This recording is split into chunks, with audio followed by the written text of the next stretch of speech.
All right. Hey folks, this is Shanno and welcome to the new episode of the Adobe at Adobe Behind the Scenes. And I will start from scratch because I said screens. Behind the screens.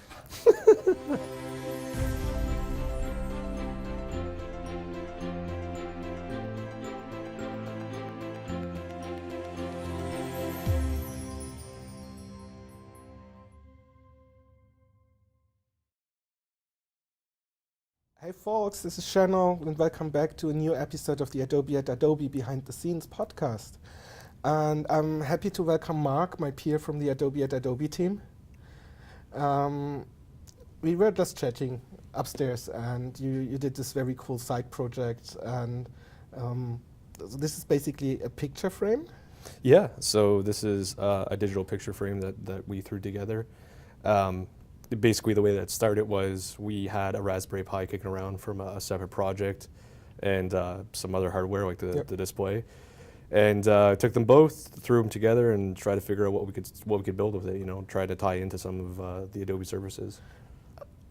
How did our management approve this? Because there are like tons of picture frames out there. Like, how did you get the buy-in to play around with? This was a lot of outside of work hours sort of kind of put into this. So it was just more of a fun thing. Once we showed the original idea, it was kind of easy to get our management to buy into it because it wasn't a huge project or anything. It only took a couple of hours to throw everything together. And it was kind of showing something that was leveraging like Adobe services and try to add some more value to things like to the services.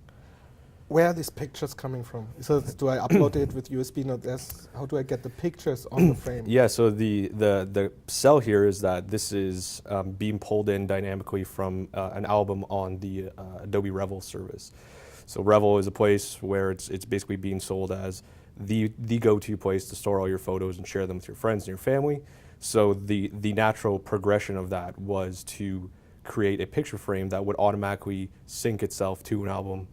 So, you could send this to your family members who could potentially live across the country or even next door or whatever, but the idea is that they wouldn't need to know any technical knowledge to have photos instantly synced to it. Basically, I could take my iPad or my Android tablet, use the Revel app, make a picture, send it. Yeah, that's exactly it. You could take pictures with let's say you're on vacation or whatever, you take pictures, you upload them to Revel, you put them in an album in Revel, and this will automatically sync every few minutes. So it'll reach out to the server, see what's going on there. If there's new pictures, they'll pull them down and start displaying them on the picture frame. So it's the whole idea was, the digital picture frame thing has been along for a long time. This was more of trying to integrate it with our services and add more of a real time and more of a dynamic feel to it. So it's a worry-free thing that just gets updated no matter what you do. So. Is this a public API or is it something? Yeah, it's Adobe actually only? No, it's a public API. There's some I think it's a public API at least, but it's kind of hard for us to tell sometimes. But I believe you can get in contact with them, and standard API sort of deal. You get a key, you got some X amount of requests per minute, and all that good stuff. So cool. And I know you're working a lot on this stuff and want to have it perfect. Do you have some, you use the Raspberry Pi. Did you had any challenges there? Like, to render the pictures? Yeah, so the Pi is a really good platform. It's like really easy to use and get up and running. There's tons of open source stuff out there. The biggest problem with it is that it was very difficult to get access to, so we originally had it hooked up to a 1080p device. It was very difficult to get the raw power it needed to actually render things on, like render a full screen image. We threw it together quickly using Chromium, and it just HTML and some simple JavaScript to display the full screen image and then kind of swipe between them. And we were running into issues leveraging the GPU on the device. Yes.